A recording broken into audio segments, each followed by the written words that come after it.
आप देख रहे हैं अमेज नाउ।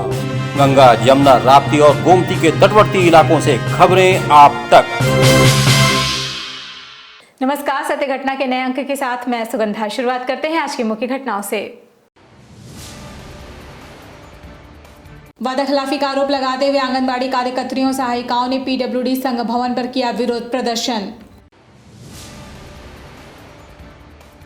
फर्टिलाइजर कैंपस में पीएम मोदी के आगमन से पूर्व सुरक्षा के मद्देनजर एडीजी जोन ने कार्यक्रम स्थल का लिया जायजा। तृतीय अखिल भारतीय प्राइज मनी पुरुष कबड्डी प्रतियोगिता के दूसरे दिन बागपत की टीम ने दिखाया दबदबा। सरकार बनाने के दावे के साथ आजमगढ़ पहुंची सपा के राष्ट्रीय अध्यक्ष जूही सिंह। और एनएचएम से संबंधित चिकित्सक अनिश्चितकालीन हड़ताल पर। और अब सत्य घटना विस्तार। प्रदेश सरकार पर वादाखिलाफी का आरोप लगाते हुए आज आंगनबाड़ी और सहायिकाओं ने गोरखपुर पीडब्ल्यूडी संघ भवन पर प्रदर्शन किया और जुलूस निकाला। आंगनबाड़ियों का कहना है कि मुख्यमंत्री जी ने मानदेय बढ़ाने का वायदा किया था, लेकिन आज तक मानदेय नहीं बढ़ा। बीच में 1500 रुपए बढ़ाने की घोषणा भी की गई थी, लेकिन कुछ भी नहीं हुआ। फरवरी 2019 में उन्होंने 1500 की बढ़ोतरी की घोषणा भी की वीडियो कॉन्फ्रेंसिंग के जरिए, मगर वो 1500 आज तक नहीं दिया। उन्होंने उसको प्रोत्साहन राशि कर दिया।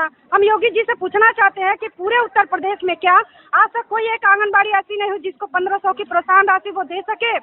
पुनः अभी 2021 में सितंबर में हमने 2 दिन का धरना प्रदर्शन किया। उस दिन उन्होंने बजट पास किया कि 1500 रुपए हम आपको और देते हैं, मगर ना वो पिछला 1500 दिए और ना ये 1500, और वादे पे वादे किए जा रहे हैं, मगर आज तक उनको 1 रुपया हमें हमारे खाते में नहीं आया। बीते दिनों रामगढ़ताल थाना क्षेत्र के रामपुर गांव में 17 वर्षीय किशोर अंकुर शुक्ला की हत्या के मामले में आज सपा नेता पवन सिंह मृतक परिवार के घर पहुंचे और 1 लाख की आर्थिक मदद की।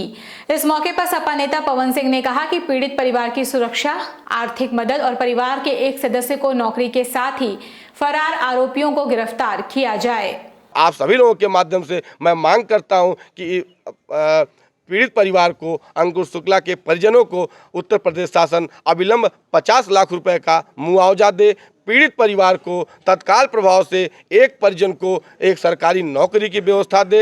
यह पीड़ित परिवार एक गांव में रहता है और अकेला ब्राह्मण परिवार है जो कि बहुत ही डरा सहमा हुआ है, तो इनके पूरे परिजनों को 24 घंटा सुरक्षा व्यवस्था मुहैया कराई जाए। और 2 अपराधी जिस तरीके से हत्या करने के बाद भी, नृशंस हत्या करने के बाद ईंटे से कूच कर हत्या किया गया, चाकू घोप के हत्या किया गया और खुले रूप से घूम रहे, ये पूरा परिवार बहुत डरा सहमा हुआ है। तो मेरी उत्तर प्रदेश शासन से, गोरखपुर पुलिस प्रशासन से मांग है, या उनका इनकाउंटर किया जाए या उनको गिरफ्तार कर। गोरखपुर के आर्यनगर में स्थित सरस्वती विद्या मंदिर महिला पीजी कॉलेज में आज से 2 दिवसीय वार्षिक क्रीड़ा समारोह का शुभारंभ हुआ। उद्घाटन अवसर पर बतौर मुख्य अतिथि मुख्य इंजीनियर तथा समाजसेवी श्री अरुण प्रकाश मल्ल मौजूद रहे।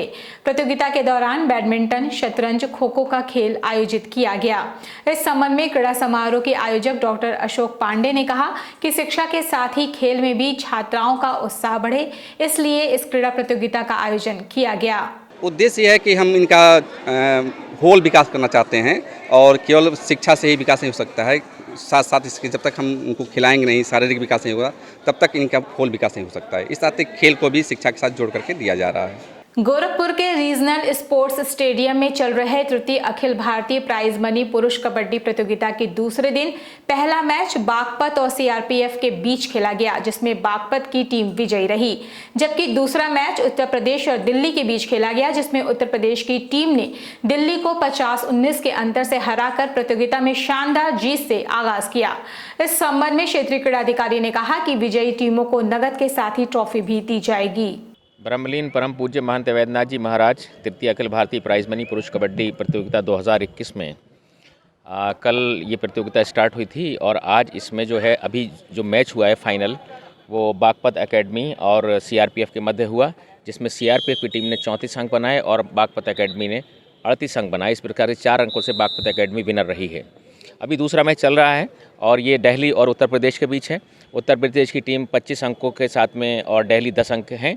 अभी 15 अंकों के साथ उत्तर प्रदेश की टीम बढ़त बनाए हुए है और ये दूसरा मैच है। इसके बाद अभी और 2 मैचेस होने हैं। इस प्रकार से आज कई मैचेस हैं जो यहाँ आयोजित किए जाएंगे और बहुत अच्छे मैचेस हो रहे हैं, दर्शक इसका आनंद उठा रहे हैं। गोरखपुर सेंट एंड्रयूज कॉलेज के बीएससी और वायुद्युति के छात्रों ने आज गोरखपुर विश्वविद्यालय के प्रशासनिक भवन के समक्ष प्रदर्शन किया। छात्रों का आरोप है कि इनको प्रथम वर्ष में प्रमोट कर अगले क्लास में भेज दिया गया, लेकिन अब जब रिजल्ट आया है तो हमें फर्स्ट ईयर में बैक दिखाया जा रहा है। अब उनके सामने पढ़ाई का संकट खड़ा हो गया है।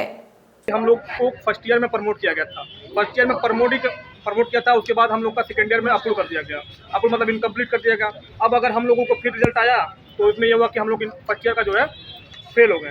अगर हम लोग को फर्स्ट ईयर में ही फेल करना था तो फर्स्ट ईयर में फेल कर दिए होते, इतना मतलब लोचा करने की क्या जरूरत थी। हम लोग का साल को 2 साल बर्बाद हो रहा है। अभी अप्रूव है तो ये लोग बता रहे हैं कि अभी साल हम लोग का थर्ड ईयर में एडमिशन नहीं होगा। अब थर्ड ईयर में मतलब हम लोग का 3 साल बर्बाद हो गया। ठीक है, अब हम लोग क्या करें, कहाँ जाए। अब अगर फर्स्ट ईयर में हम लोग को फेल कराते तो हम लोग को फर्स्ट ईयर में फेल कर दिए होते, हम लोग को जो समझ आता हम लोग करते हैं। अब फर्स्ट ईयर में प्रमोट करने के बाद हम लोग को सेकंड ईयर में पास करने के बाद फिर फर्स्ट ईयर हम लोग मतलब पढ़ाई हो रही है, मतलब क्या है, जिंदगी से लोग तबाह कर दो। वक्त चला छोटे से ब्रेक का, शेष खबरें ब्रेक के बाद। वेलकम टू जया शक्ति इंफ्राकॉन LLP। 5 अलग अलग साइट्स चल रहे हैं गोरखपुर और बस्ती जनपद में। हर प्रोजेक्ट पर पाएं कम दाम में प्लॉट या बनवाएं अपने सपनों का आशियाना। Ayush golf city, Sunauli road, Gorakhpur. Ayush residency, Karjaha, Gorakhpur. Ayush smart city, Sonbarsa, Gorakhpur. Ayush global city, Madapar, Gorakhpur. Ayush green city, Parsa Jafar, Basti. हर प्लॉट की रजिस्ट्री पर मिलेगा सोने का एक सिक्का। नमस्कार, हम जया शक्ति इंफ्राकॉन से। हमारा प्रयास है कि हर आय वर्ग को आवास उपलब्ध कराया जाए। आयुष सिटी का सपना, सबके पास हो घर अपना। ब्रेक के बाद आपका स्वागत है। चलते हैं शेष खबरों की ओर। 7 दिसंबर को प्रधानमंत्री नरेंद्र मोदी के संभावित कार्यक्रम के मद्देनजर आज एडीजी जोन अखिल कुमार ने कार्यक्रम स्थल का निरीक्षण किया और बैठक की। इस मौके पर प्रशासनिक व पुलिस के आला अधिकारी भी मौजूद रहे। बता दें कि प्रधानमंत्री नरेंद्र मोदी 7 दिसंबर को नवनिर्मित फर्टिलाइजर का उद्घाटन करेंगे, साथ ही एक जनसभा को भी संबोधित करेंगे। आपको बता दें कि 8,000 करोड़ की लागत से नवनिर्मित फर्टिलाइजर बनकर तैयार हो चुका है, जिसमें उद्घाटन के बाद प्रतिदिन 3850 मीट्रिक टन नीम कोडेड यूरिया का प्रोडक्शन होगा, जिसमें प्रत्यक्ष और अप्रत्यक्ष रूप से 10,000 से अधिक परिवारों को रोजगार मिलने की संभावना है।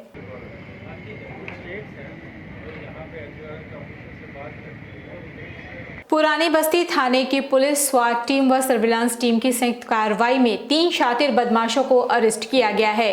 ये शातिर बदमाश पांडे बाजार के गल्ला व्यापारी प्रद्युम्न गुप्ता के फोन पर 10 लाख की रंगदारी मांग रहे थे।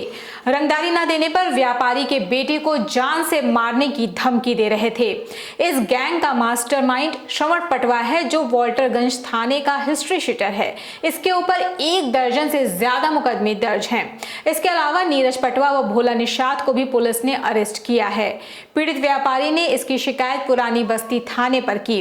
रंगदारी मांगने वाले अज्ञात बदमाशों के खिलाफ मुकदमा दर्ज कर जांच शुरू की।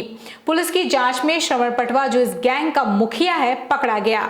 इसके 2 अन्य साथियों को भी पुलिस ने अरेस्ट कर लिया। पूछताछ में हिस्ट्री शीटर श्रवण पटवा ने बताया कि इसका नमकीन बनाने का कारखाना है, जिसके लिए तेल, बेसन आदि गल्ला व्यापारी प्रद्युम्न गुप्ता की दुकान से जाता था। बकाया ज्यादा होने पर व्यापारी ने सामान देना बंद कर दिया, जिसके बाद उससे रंगदारी मांगने का प्लान बनाया गया। सिद्धार्थनगर जेल में बंद हत्या के आरोप में बंद बदमाश हनुमंत पांडे के नाम से धमकी दी गई। धमकी में प्रयोग फोन भी इन लोगों ने लूटा था। एसपी आशीष श्रीवास्तव ने बताया कि श्रवण पटवा इस गैंग का मास्टरमाइंड है। सूचना पर जैसे ही हमें सूचना प्राप्त हुई, हमारी पुरानी बस्ती की टीम और स्वाट की टीम तुरंत ही इस पर एक्टिवेट हुई। 2 बार उनके व्यापारी के फ़ोन पर कॉल आया था। उन नंबरों की डिटेल लेकर के हमारी सर्विलांस टीम के साथ में सबने वर्क किया, जिसमें जो अपराधी थे उन्होंने भरसक प्रयास किया था कि उनको पता ना चल पाए, लेकिन उन्होंने जहां चूक करी, उन चूकों को देखते हुए हमारी टीम ने 3 लोग को गिरफ्तार किया है। इस पूरी घटना का मास्टरमाइंड श्रवण पटवा है, जो वॉल्टरगंज का हिस्ट्री शीटर भी है। उसकी प्रद्युम्न गुप्ता के साथ में पहले से व्यापार का लेन देन था, लेकिन प्रद्युम्न गुप्ता ने बाद में श्रवण पटवा को उधार देने से मना कर दिया। इसी को अपने मन में रख करके श्रवण पटवा ने ये पूरा प्लानिंग की। उसने अपने मित्र नीरज पटवा को इसमें इन्वॉल्व किया और एक हनुमान पांडे अपराधी जो मर्डर के केस में सजा पाया हुआ है और इस समय सिद्धार्थनगर जेल में, उसके नाम से फिरौती मांगने की प्लानिंग रची। सिद्धार्थनगर जिले में स्वास्थ्य विभाग के संविदा स्वास्थ्य कर्मी आज से अनिश्चितकालीन हड़ताल पर बैठ गए हैं। सैकड़ों की संख्या में इन संविदा स्वास्थ्य कर्मियों ने अपनी 7 सूत्री मांगों को लेकर यूपी एनएचएम संविदा कर्मचारी संघ के बैनर तले हड़ताल किया और कामकाज बंद करके मुख्यालय स्थित सीएमओ कार्यालय परिसर में प्रदर्शन करने लगे। वहीं इनकी प्रमुख मांगों में संविदा कर्मचारियों के समायोजन, वेतन विसंगतियों, 7वें वेतन आयोग का लाभ, स्थानांतरण, आउटसोर्स नीति को समाप्त करने, बीमा पॉलिसी, आशा बहुओं के मानदेय जैसे मांगों को लेकर हड़ताल पर बैठ गए हैं। वहीं इनके जिला अध्यक्ष का कहना है कि सरकार की सारी योजनाओं को धरातल पर उतारने का कार्य संविदा कर्मी करते हैं और आज हम अपनी 7 सूत्रीय मांगों को लेकर सीएमओ कार्यालय परिसर में हड़ताल कर रहे हैं और अपनी मांगों को बताते हुए कहा कि सरकार जब तक हमारी मांगे नहीं मान लेती ये हड़ताल जारी रहेगा।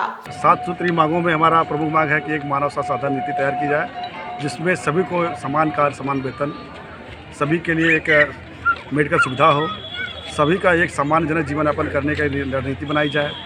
साथ में हमारी जो कार्य पद हैं, पद के सापेक्ष जो हमारी एनएम बहने हैं और जो पद सृजित है उनके सापेक्ष उनको समायोजित करके नियमित कर्मचारी का दर्जा दिया जाए।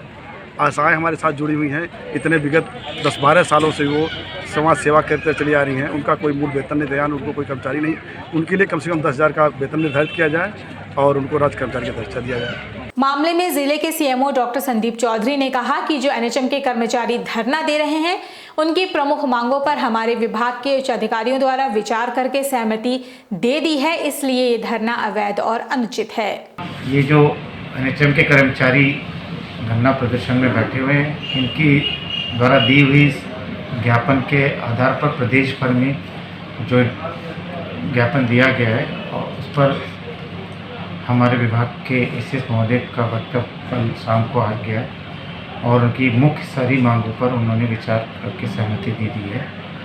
तो इस तरह से ये धरना अब अवैध और अनुचित है, इसे अब आगे इनको खत्म करना चाहिए। इसी प्रकार संत कबीरनगर जिले में पिछले 3 दिनों से स्वास्थ्य विभाग के संविदा स्वास्थ्य कर्मी अनिश्चितकालीन हड़ताल पर बैठ गए हैं। सैकड़ों की संख्या में इस संविदा स्वास्थ्य कर्मियों ने कामकाज बंद कर मुख्यालय स्थित सीएमओ कार्यालय परिसर में प्रदर्शन शुरू किया। जिला अध्यक्ष का कहना है कि सरकार की सारी योजनाओं को धरातल पर उतारने का कार्य संविदा कर्मी करते हैं। सरकार जब तक हमारी मांगे नहीं मान लेती तब तक ये हड़ताल जारी रहेगा। ऊपर से अधिकारियों से कल प्रमुख सचिव से प्रतिनिधित्व हमारा गया था मिलने के लिए, तो प्रतिनिधि मंडल गया था मिलने के लिए भी, लेकिन उनका कोई सुस्पष्ट हम लोगों के लिए लिखित दिशा निर्देश नहीं मिला है। लेकिन जब तक दिशा निर्देश हम लोग को लिखित में नहीं मिलेगा हम लोग वापस नहीं जाएंगे। आजमगढ़ में सपा से महिला सभा की राष्ट्रीय अध्यक्ष जूही सिंह आजमगढ़ नेहरू हॉल पहुंची। सपा महिला समेत अन्य कार्यकर्ताओं ने राष्ट्रीय अध्यक्ष का जमकर स्वागत किया। राष्ट्रीय अध्यक्ष जूही सिंह ने भाजपा को हर मोर्चे पर फेल बताते हुए आने वाले चुनाव में सपा की राष्ट्रीय अध्यक्ष अखिलेश यादव की सरकार बनाने का दावा किया है और उन्होंने कहा ये घोषणा पत्र तैयार करने के लिए जनसंवाद किया जा रहा है ताकि महिला समेत युवाओं व अन्य लोगों की समस्याओं को समाहित किया जा सके। बता दें कि आजमगढ़ के नेहरू हॉल में मुख्य अतिथि के रूप में मौजूद रही सपा की राष्ट्रीय अध्यक्ष जूही सिंह ने कहा कि इस बार आधी आबादी समाजवादी पार्टी की सरकार बनाने जा रही है, इसलिए पार्टी महिलाओं व युवाओं को अधिक से अधिक जोड़ने के प्रयास में जुटी हुई है।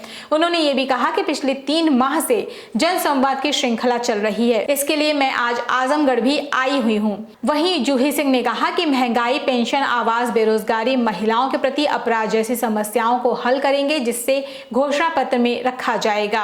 उन्होंने ये भी कहा कि सरकार की संवेदनहीनता, महिलाओं के प्रति अपराध, सरकार का झूठ और संकल्प का वादा एक भी पूरा न करना ये सरकार का रिपोर्ट कार्ड है और जनता इनको सबक सिखाकर समाजवादी पार्टी सरकार बनाने का कार्य करेगी।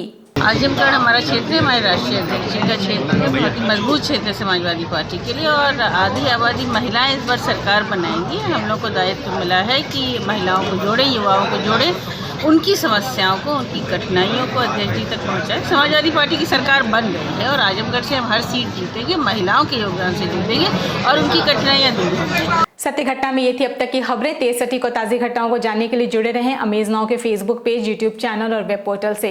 इस संग में बस इतना ही। अगले अंक में आपसे फिर से होगी मुलाकात। तब तक के लिए हमें इजाजत दीजिए। नमस्कार।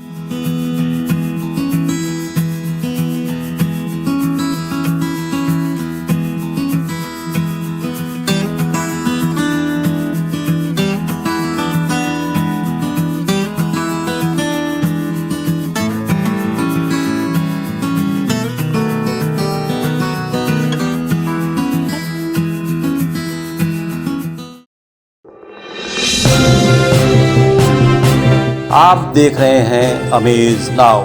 गंगा, यमुना, राप्ती और गोमती के तटवर्ती इलाकों से खबरें आप तक।